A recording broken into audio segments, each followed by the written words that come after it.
we discussed the Nationals and being on the homestand that they were on. They defeated the Mets, defeated the Reds, won 5 out of 6. And they had a crucial matchup coming up against the Braves that could be a make or break series for this team this year. Now, I'm not of a negative nature, but I put a lot on this series, and we spoke about them needing to go at least 3-1 against them to let the division know that, hey, we're coming for you. But they ended up getting a split. Now, before we break this down, Brian, what did you take away from that 4-game series? What did you see? Did you see any sign that the Nats would be able to get it together and make a push for the playoffs, being 5.5 games out right now? Well, this was obviously a big series, big homestand for the Nationals, where I really thought they needed to take 3 out of 4, honestly, to really establish themselves back in the divisional race up there with the Braves and the Phillies. I think they really had to take it 3 out of 4, and unfortunately they did not. I went to the game on Wednesday. The fans are losing 8-3. I'll talk a little bit more about that when we get to it. But this was a really important series for the Nationals, and unfortunately they were only able to get 2 in this one. Yeah, a split is better than losing 3 out of 4, but that 3 out of 4 wins the series would have been better. But let's go ahead and break this series down. It was a up and down series. Let's go ahead and break down the standings first. You still have, I believe, with them winning, Philly is still in first place by percentage points. From last I saw, it was like 0.005 percentage points difference between them and the Braves. So it's a tight race between them. And as I said, the Nats are 5.5 behind both of them, trying to make some type of run to try to make the playoffs. And I'm starting to disbelieve that this team is going to be able to get it together just from this past week's play and them knowing that they have to play their best baseball right now, and they just aren't. They went 3-4 in this week. They were 1 pitch away from a 4-3 week, but we'll definitely get into that later on. Let's get into the Atlanta series. Brian, if you would have been in my house, me watching that game, I think you would have ran out the door, man. I was hot. But let's go ahead and get to this. Oh man, I have definitely some words to say on that last game. But let's go ahead and break down this Atlanta series, which was not as disappointing, but wasn't as nothing to celebrate about. The first game was the 105 start that we talked about, which was a doubleheader, which was a makeup game from when they played not a couple of weeks ago when the game got rained out. The Nats rookie pitcher Jeffrey Rodriguez earned his first win as a starter, which put him at 1-1, lasting 5 innings, giving up 3 hits, 1 run, with 3 strikeouts and 1 walk. The game went scoreless until the top of the 4th, when Atlanta got a run, making it 1-0 with the RBI single by Camargo. But the Nats answered in the bottom of the 4th with Bryce Harper and Ryan Zimmerman hitting solo home runs, and Trey Turner getting an RBI single, and Juan Soto getting an RBI single, making it 4-1. The Braves answered in the top of the 6th with an RBI single by Markakis, making it 4-2. But the Nats answered right back in the bottom of the 6th with a sacrifice fly by Anthony Rendon and an RBI single by Bryce Harper, and a 2-run double by Ryan Zimmerman, making it 8-3. The Braves got a solo home run by Culberson, making it 8-3, which would be the final score later on in the game. Game 2 was the doubleheader, which was a 7 o'clock start, which was a 3-1 loss. The Nats got early offense only by the teenager Juan Soto, who hit a solo home run in the bottom of the first, giving the Nats a 1-0 lead. But unfortunately, that was all the offense the Nats could get together. The Braves got a home run from Culberson in the top of the 6th, making it 1-1. The Braves got an RBI triple in the top of the 9th by Inciarte, giving the Braves a 3-1 lead, and which would end up being the final score. In a split of the doubleheader, the Nats just couldn't do nothing in the bottom of the 9th. Let's see, Game 3 was a 8-3 loss that Tommy Malone, who is now 1-1, started. But he lost the game after giving up 7 runs on 10 hits with 7 strikeouts and 2 walks. The Nats once again got some early offense by Rendon, hitting the RBI single in the bottom of the 1st, making it 1-0. But Atlanta answered right back with a 3-run home run by Culbertson that busted this game wide open. And the Nats barely had an answer. They did late in the game, but after the Braves took a 3-1 lead, they had a 4-run fourth inning to put the game at 7-1 and out of the reach for the inconsistent Nats. Bryce Harper hit a solo home run in the bottom of the sixth, but the final score ended up being 8-3. Game 4, which was a must-win for the Nats to at least earn a split in the series, and with Gio taking the mound, at that point I wasn't sure what happened because he's had a couple of few inconsistent starts. That last start he only lasted 3 innings, giving up I believe 10 hits and 6 runs. And he's also was on a 2-month winless streak, which was the longest of his career. But he came back and pitched a hell of a game and earned the split for the Nats. He lasted 7 innings, giving up only 1 run on 6 hits with 3 strikeouts and 1 walk. He's now 7-8 on the season. The Braves got their scoring started in the top of the second with Markakis hitting a solo home run, but the Nats answered with a bases loaded walk to Soto. They scored Gio. Then Rendon hit a sacrifice fly, scoring Eaton, making it 2-1. Then the Nats in the bottom of the 4th got a solo home run from Michael Taylor. In the bottom of the 6th got an RBI double by Daniel Murphy, scoring Rendon, making it 4-1. The score stayed that way until Acuna Jr., another phenom for the Braves, hit a solo home run in the top of the 8th, making it 4-2. But the Nats answered right back in the bottom of the inning with the Ryan Zimmerman RBI single, scoring Rendon. And Mark Reynolds had an RBI single, scoring Defoe, making it 6-2. The Braves got a run in the top of the 9th, but ended up being 6-3. Nats split and remained at that time 6 games back. Did you get to check out that whole series, Brian, or you just got to see a few games? Or what is, like I said, we already talked about your impressions of it, but what are your impressions of this Atlanta team that seems to have an answer every time that the Nats try to push, or anybody try to push, that they offense? The pitching has been above average, and their defense has been stellar with that outfield that they have. So I the only game I got to see this series start to finish was the game I went to on Wednesday, where Tommy Malone really struggled for the Nationals. They actually pitched for 6 full innings in that game. The Nationals ended up losing 8-3. And the real impression I have of the Braves, they're really good. And the thing is that they added at the trade deadline, they made some moves. They made a couple trades with the Orioles, actually. I believe it was Kevin Johnson they got from the Orioles and Darren O'Day. And the players they traded for at the trade deadline are under contract not just for this season, but for at least the next season as well. So the Braves are setting themselves up in position to be good for the next couple of years at least. Obviously, there's so much talent. You talk about Acuna, who is unbelievable. Ender Enziarte in center field. Ozzy Albies is so good. We've actually been talking about this all season, Carol, when you thought asking about the Braves. I almost think they're a year ahead of schedule. They remind me a lot of last year's Yankees team, where they're just a year ahead of the learning curve, and they're in a really good position this season to go on what could be a nice playoff run, with it being kind of a down year in the National League and the National League East. I knew there had to be a Yankees reference in there somewhere. But that's a very similar comparison to you. That is a valid point. I never thought about that, but they are definitely playing better than I thought they would, and I thought they would falter off a little bit later in the season. But they surely aren't. That mix of veterans and youth that they have is definitely got to give their GM some credit for getting that team together, because, like you said, they're definitely ahead of schedule of what anyone expected, especially the Nets, because you can tell that from the win-loss record. But let's get into this this unfortunate matchup versus the Cubs. I don't know what it is with this Nationals team, but teams that they lose to in the playoffs, they tend to have issues with them in the regular season the following year or years after.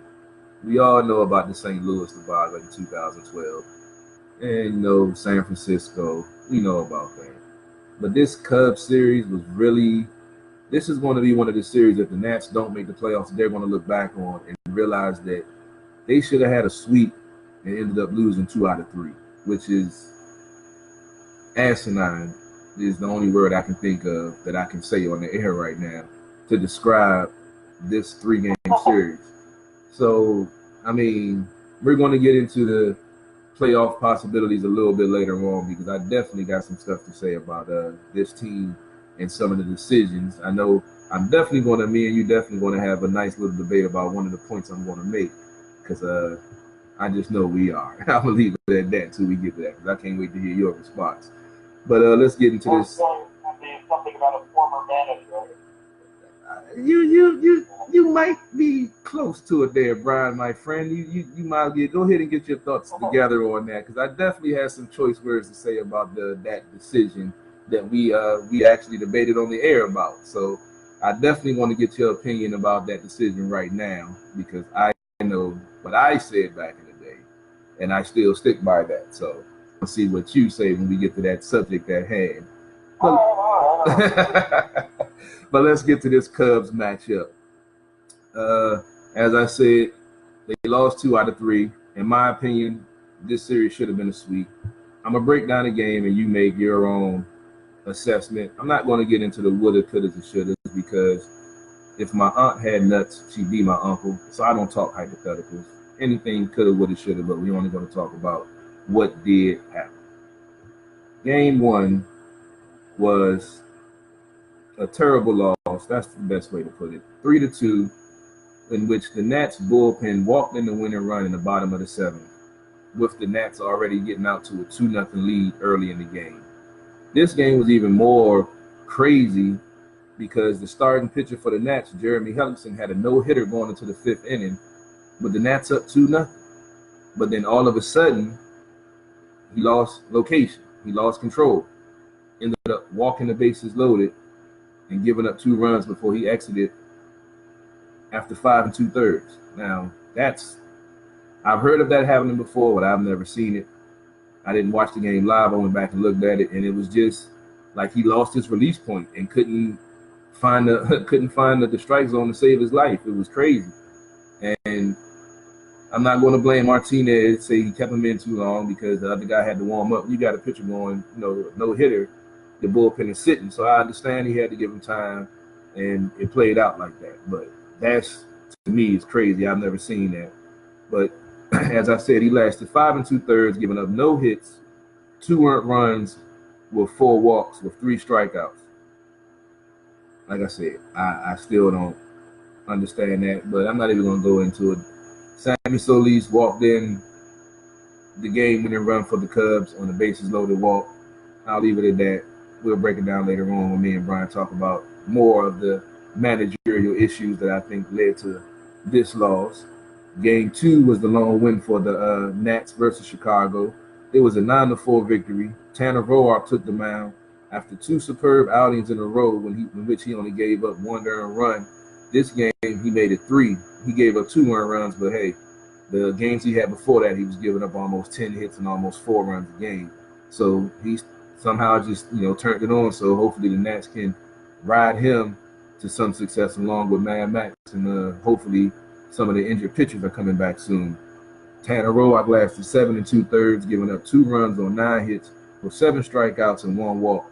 He actually went up against John Lester, who the Nats had his number. Lester only lasted, Lester gave up 10 hits with 9 runs, 8 earned, 5 Ks with 1 walk, and only lasted 4 innings in the game. The Nats, Ryan Zimmerman got the game started for the Nats with a 2-run home run, scoring Bryce, making it 2-0 in the top of the first. Then came back up in the top of the second and hit a sacrifice fly, scoring Trey Turner, making it 3-0. Cubs got a sacrifice fly from Baez, making it 3-1 in the bottom of the third, but the Nats answered in the top of the fourth with Daniel Murphy hitting the 2-run home run, scoring Mark Reynolds. Trey Turner hit a RBI single, scoring Wieters, and then Ryan Zimmerman, who just came off the DL not too long ago, and folks are saying he was washed up, just won the National Player of the Week and hit his 2nd home run of the game. On the full count, and there's a 3-run home run, scoring Trey and Bryce, making it 9-1. The Cubs got 3 runs late in the game, but it was too far out of reach. Final score 9-3. Now, this game from Sunday Night Baseball. I don't know what it is with Sunday nights, but the Nats have, all DC teams have issue on primetime Sunday night. I don't know what it is, but this game was another unbelievable game. Say that again, Brian. and Monday night too. Damn it, I wasn't trying to go there. I was sticking with Sunday. But I understand that's a valid statement, so I can't dispute it. But this game was especially painful because the Nats had Mad Max taking the mound. And you hate a wasted pitcher performance. But this man went 7 innings, giving up no runs, 3 hits with 11 strikeouts and 1 walk. This man left the game in the 7th inning with a 3-0 lead. There should have been no reason why he didn't earn this victory. There's no reason this man should have got a no decision.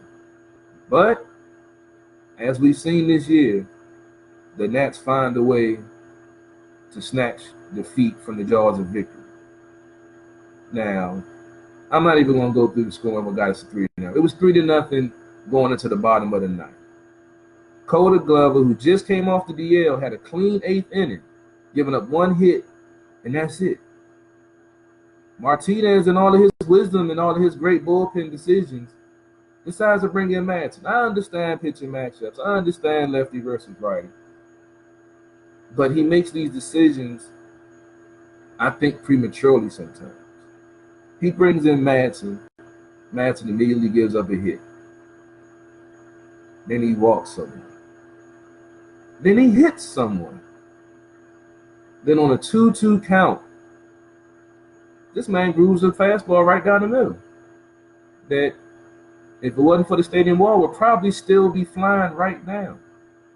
Game over, walk-off, grand slam, 4-3, Cubs win the game, win the series 2-3, and the Nats are standing there looking stupid. That's all I can say about that game. Brian, did you get a chance to catch that game on Sunday Night Baseball? Oh, I certainly read all about it when I woke up from national fans everywhere. Talking about from you, from Bobby, from everyone. Vincent, everyone was so stunned by that loss last night to the Chicago Cubs. And that was a game that the Nationals, we talked about that series against the Braves, I said that they needed to win 3 out of 4. Well, that game against the Cubs is one you have to have. Up 3-0 in the 9th inning, and then down to whack, right? This guy's Bobby, is that how you pronounce his name? I've never heard of him before last night. And I don't remember. I watched the Cubs a fair amount. I've never heard of this guy. So I'm totally stunned by this loss. And I'm not even a Nationals fan. And that was one of those stunning, unbelievable. Wrigley Field was rocking. And I feel bad for Scherzer, too. I feel really bad for Scherzer. Because Scherzer was excellent last night, and he deserves better. And he mentioned the bullpen. They held him down. You think getting 2 insurance runs in the 9th inning should be enough. And I actually have a question, Carol. Was Sean Doolittle not available in this game for the Nationals? Yeah, he's actually on the DL with the foot injury. He's been out for the last, I believe, 10. He's on the extended. They thought it was something minor, and they did an MRI, and it was something inflamed, so they put him on the DL. Then Herrera, who came in last week and blew a save, he's on the DL with the rotator cuff. And Coda Glover just came back. Madsen just came back.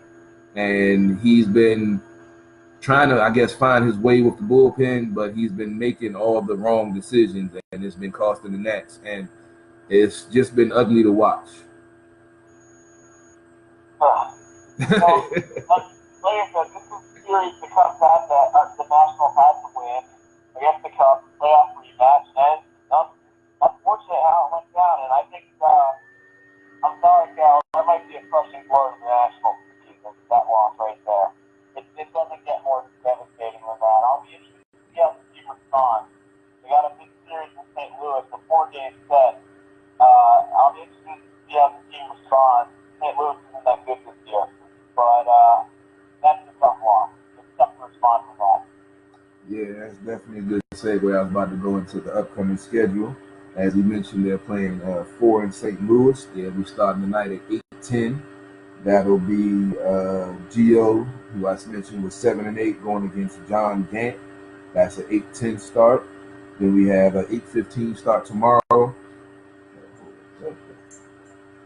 Yeah, 8:15 start tomorrow. 8:15 start Wednesday and a 7:15 start Thursday. And then they have 3 versus Miami, which is a 7:05 start on Friday, 7:05 start on Saturday, and a 1:35 start on Sunday. So they have 2 lesser opponents on the schedule this week. So once again, they have a chance to try to go on the run if they can get consistent against these, lower division teams. And maybe they still have a shot with the number only being 5.5. It's still another month left in the season, Brian? Yeah, about a month. Say that again. It's a month and a half left. Oh, still a month and a half. So yeah, it's still plenty of time. So I'm not in panic mode. But let's go ahead and discuss the elephant in the room, Brian. We discussed when they didn't retain the services of Dusty Baker last year. I was against it. You were for it because of Dusty's playoff history and his history as a manager. I felt he was along with Jason Worth, were 2 of the vital pieces that this team doesn't have that help keep that clubhouse together and keep that team playing like it was. Jason Worth is out of the league now. He retired. Dusty Baker is somewhere probably talking baseball somewhere. And we have Dave Martinez, first-year manager who came from the Cubs, who had all of this hype, had all of this, he's want to take this team to the next level. And in my opinion, he's regressed this team. Granted, they are the most injured team in the league. I give him that. But some of his decisions, especially pitching-wise, which is one of the stickler points that you had with Dusty, has been very questionable in the regular season. Your problem with Dusty was in the playoffs, but at least with Dusty, you made the playoffs. What do you say, Brian? Do you still agree with this decision to bring in Martinez and not retain Dusty Baker? Well, I definitely still agree with the decision to let go of Dusty Baker. I am not a Dusty Baker fan at all. I think Dusty Baker is one of the most overrated managers in the history of baseball. Arguably one of the most overrated coaches in the history of professional sports. You look at his lack of playoff success, the constant joking he had with every single franchise. He was the manager of the Giants when they blew a 10-plus game lead in 1993. Manager when they blew the World Series in 2002. With the Cubs, he was the manager of that Martin series, the NLCS. The Reds, he blew a 2-0 series lead against the Giants the year they won the World Series in 2012. The Nationals, same thing. They struggled in the playoffs. They were never going to take that next step and win the World Series with Dusty Baker as manager. So I agree with the decision to let go of Dusty Baker. But I don't know if now I'm starting to think maybe Davey Martinez wasn't the right guy for the job. I tend to bring it back to the Yankees every now and then. I think Yankees fans are kind of going through the same thing right now with Aaron Boone, where you're wondering whether he was the right guy for the job. But the difference in this case is the Yankees are still actually in playoff position and likely going to make the playoffs, and Aaron Boone's season will be rendered somewhat of a success no matter what. In Davey Martinez's case, the Nationals are in danger of missing the playoffs. I don't think he can get one and done as manager, but I'm starting to agree with you that at least Davey Martinez might not have been the right guy for the job. This cannot afford to be a one and done, especially after just let Dusty go. We have to ride it out, just like with the Redskins and Jay Gruden. I can't stand he got an extension. I can't stand he's still there, but you have to have some type of consistency. Now, I'm going to counter your Dusty argument with the playoff debacles with, like I said, you're the baseball guy, so I got to go to my bread and butter, the NFL. I have to counter with Dan Reeves. 4 years in Denver, getting his butt beat. Got to Atlanta, even though they choked, he got to the bowl, almost won. Fluke play, but sometimes it's not about just the coach, it's about being in the right place at the right time. Bill Belichick, Cleveland, all the other places he went, what was it, the Raiders, he got ran out of town. But if the Patriots didn't take that shot on him, where would they be at now? Sometimes it's not about just the manager, it's about being in the right place at the right time. I said the same thing about Tom Brady. If he'd have went to any other team besides the Patriots, he would probably not, I can guarantee you, he would not be the same Hall of Fame caliber quarterback he was. Because he fits that scheme, he fit that team, and him and Belichick have a dynamic duo mentality. Put him anywhere else? No, he doesn't have that success. So I just think with Dusty, it's just, you know how fickle baseball is. You know how crazy the game of baseball is. And it's just sometimes you have that, that bad luck at the playoff time. As Capitals fans, we understand that until this past year. All the crazy stuff that's happened to the Capitals, going up 3-0 and still losing the series. Having home ice advantage and getting beaten the first round by an 8th seed. You know, a lot of folks gave up, but the team didn't blow up, rebuild. He stuck it out. And I just think that Dusty has got, what you said is true. His track record, you still have to speak to that. But you can't disregard the success that he's had and all the players that's flourished under him and his managerial skills and tutelage, Brian. There's definitely something to be said about the fact that, I'm not disagreeing with you there on the fact that Dusty Baker has coached a lot of great players, obviously, and it's learned under him. But, bringing in Dave Martinez on paper did not seem like a terrible move. The thing about it, this guy was the bench coach for the world champion Cubs, the most successful era in Cubs history. You learned from Joe Madden. Like, bringing him in on paper does not seem like a terrible move. It just hasn't worked out. And I understand the frustration you guys are having right now. Like I said, I'm dealing with the same thing with Baron Boone. But I think ultimately, I still think you can't really second guess it. You don't start second guessing, you're just wasting time.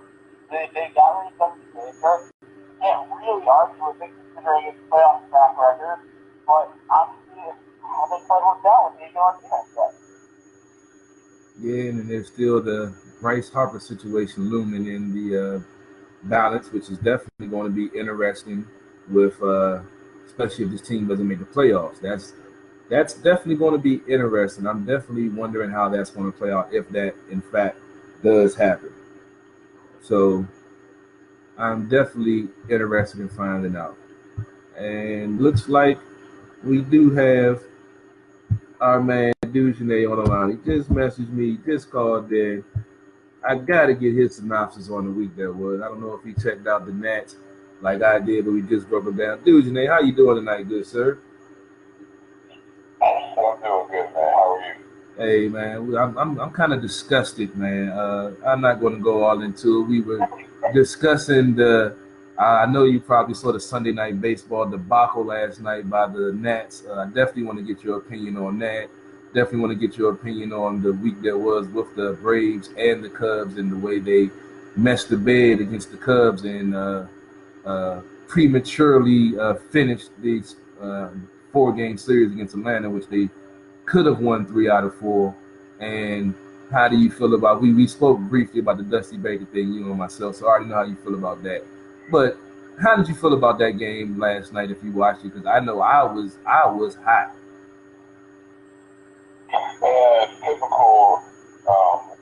Typical what we've seen from the Nats all season long. And once again, they waste away a really good performance and went to bed at the end. And it's what they've been doing all season long, and haven't been able to get out of that slump. And here we are.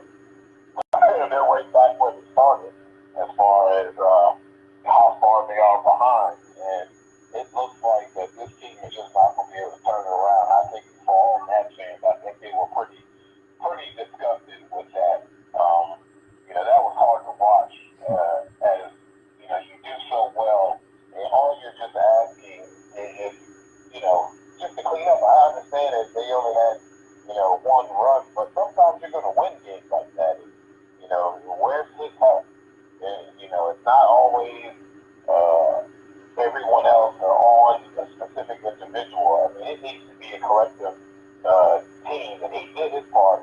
Everybody else kind of, wet the bed at the end, and there you go, giving up the big homer. And I believe I said if they had got someone on base, it was going to be closed curtain. And this is what I thought. When they got someone on base, it was a wrap. But it's disappointing. But I really don't expect much more than what we're seeing from the Nats at this point. You know, you blew it against the Atlanta team that you come out, you play halfway decent again, and you don't finish. You know, you're playing down or less than the opponents that you face. I mean, it's not much more else you can do at this late in the season, and it, you know, hop, skip, and jump and fall into the playoffs.